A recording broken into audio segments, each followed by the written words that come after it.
ربنا ونتوب إليه ونؤمن به ونتوكل عليه ونبرأ من حولنا وقوتنا إلى حوله وقوته ونعوذ بالله من شرور أنفسنا ومن سيئات أعمالنا من يهده الله فهو المهتد ومن يضلل فلن تجد له وليا مرشدا وأشهد أن لا إله إلا الله القائل في محكم التنزيل وهو أصدق القائلين وما خلقت الجن والإنس إلا ليعبدون ما أريد منهم من رزق وما أريد أن يطعمون إن الله هو الرزاق ذو القوة المتين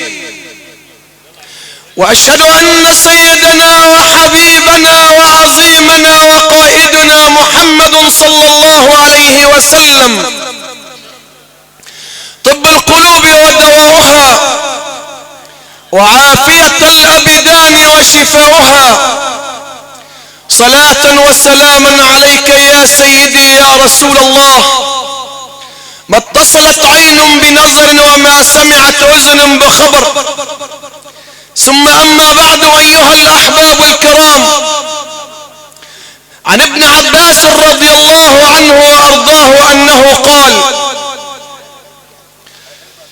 قال رسول الله صلى الله عليه وسلم إلى رجل وهو يعظه اغتنم خمسا قبل خمس شبابك قبل هرمك وصحتك قبل سقمك وغناك قبل فقرك وحياتك قبل موتك. أخي الحبيب لنا وقفة متأنية مع سيد الخلق وحبيب الحق محمد صلى الله عليه وسلم، وهنا حذف والتقدير أنه جاء رجل للنبي صلى الله عليه وسلم وقال عظني يا رسول الله. الرجل أتى ليأخذ الموعظة ولكي يتعلم من سيد الخلق وحبيب الحق محمد صلى الله عليه وسلم. نعم، إنها وصية جمعت فأوعت، لم تترك مجالا من مجالات الحياة، بل علمتنا متى تبدأ الحياة ومتى تنتهي، حيث أخبر النبي صلى الله عليه وسلم وقال وحياتك قبل موتك، كأن الحياة قبل الموت والموت بعد الحياة، كما يقول الله عز وجل وكنتم أمواتا فأحياكم ثم يميتكم ثم يحييكم ثم إليه ترجعون. حياتك ينبغي أن تكون طاعة لله عز وجل، وأن تكون عبادة لله عز وجل، لأن الله عز وجل قال وما خلقت الجن والإنس إلا ليعبدون.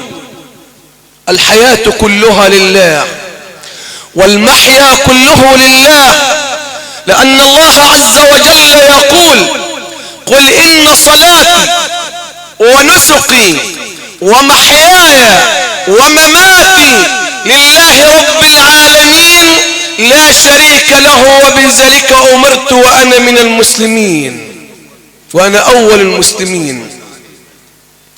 أخي الحبيب، يأتي سفير السماء إلى الأرض يقول الحبيب صلى الله عليه وسلم وقد غفر له ما تقدم من ذنبه وما تأخر، ومع ذلك يقول له جبريل عليه السلام إلى الحبيب محمد صلى الله عليه وسلم يا محمد أحبب من شئت فإنك مفارقه، واعمل ما شئت فإنك مجزي عليه، وعش ما شئت فإنك ميت.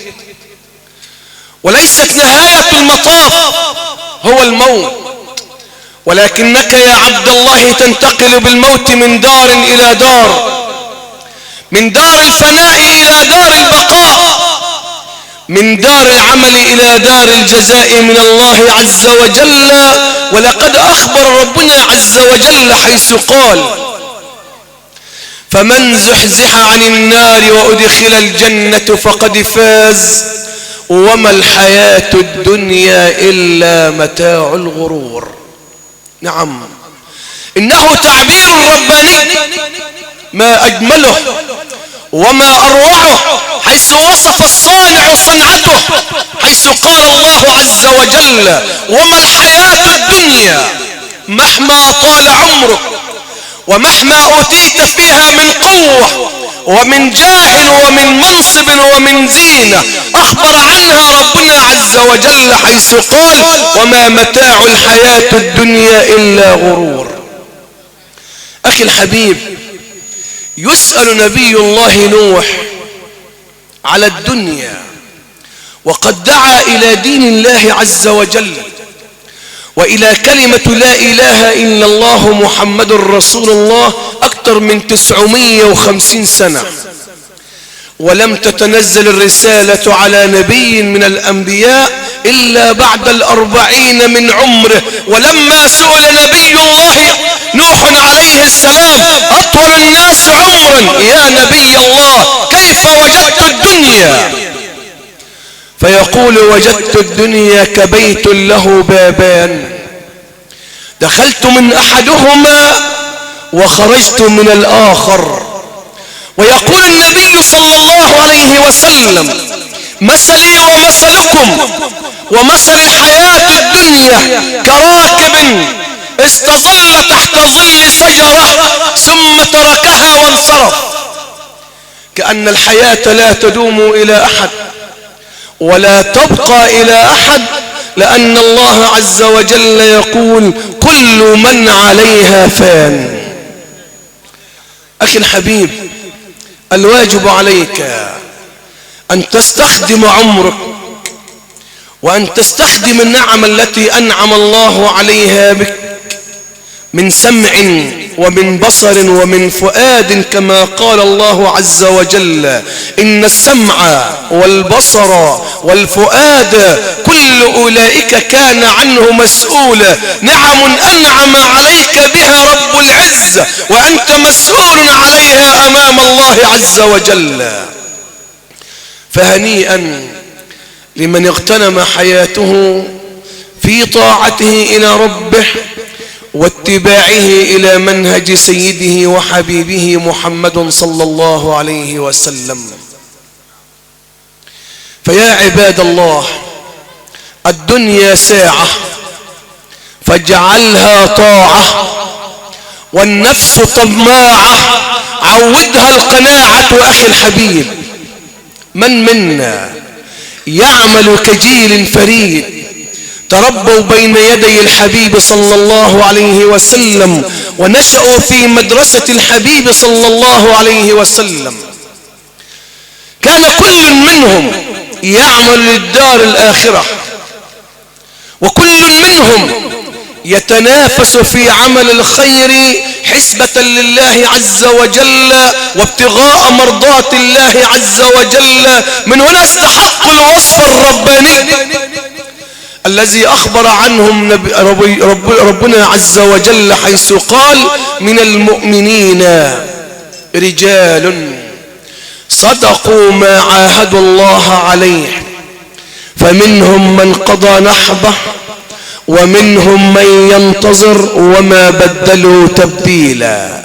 لم يبدلوا ولم يحرفوا ولم يغيروا، بل كان حياتهم وترحالهم: سمعنا وأطعنا غفرانك ربنا وإليك المصير. حال الرعيل الأول عندما ينصت إلى آيات من كتاب الله عز وجل يرعيها سمعه ويطبق ما يسمع من آيات الله عز وجل، لأن ابن مسعود رضي الله عنه وأرضاه يقول: إذا سمعت نداء في القرآن الكريم يقول فيه ربنا عز وجل: يا أيها الذين آمنوا فأرعيه سمعك.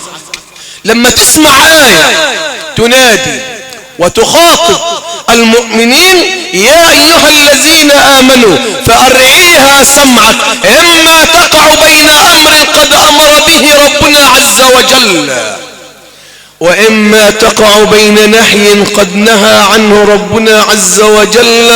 طالما الخطاب للمؤمنين فإن الله عز وجل يدلهم عما يقربهم من ربهم ويقربهم من الجنة، وإما أن ينهاهم عما يبعدهم عن النار ويبعدهم عن الشيطان. ولا حول ولا قوة إلا بالله العلي العظيم.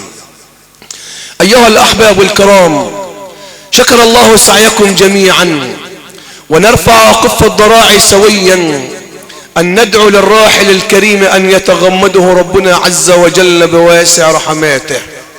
اللهم إن كان محسنا فأزد له في إحسانه، وإن كان مسيئا فتجاوز يا رب عن سيئاته. اللهم جاف الأرض تحت جنبيه، اللهم جاف الأرض تحت جنبيه. اللهم شفع فيه حبيبك محمد صلى الله عليه وسلم. اللهم اسقه من يد حبيبك محمد صلى الله عليه وسلم شربة هنيئة لا يظمأ بعدها أبدا يا رب العالمين. اللهم اجعلهم من قال عنهم ربنا عز وجل: فمن زحزح عن النار وأدخل الجنة فقد فاز. اللهم إنا نسألك الفوز له ولنا يا أرحم الراحمين. أقول قولي هذا وأستغفر الله لي ولكم، وجزاكم الله خيرا على حسن استماعكم، والسلام عليكم ورحمة الله وبركاته.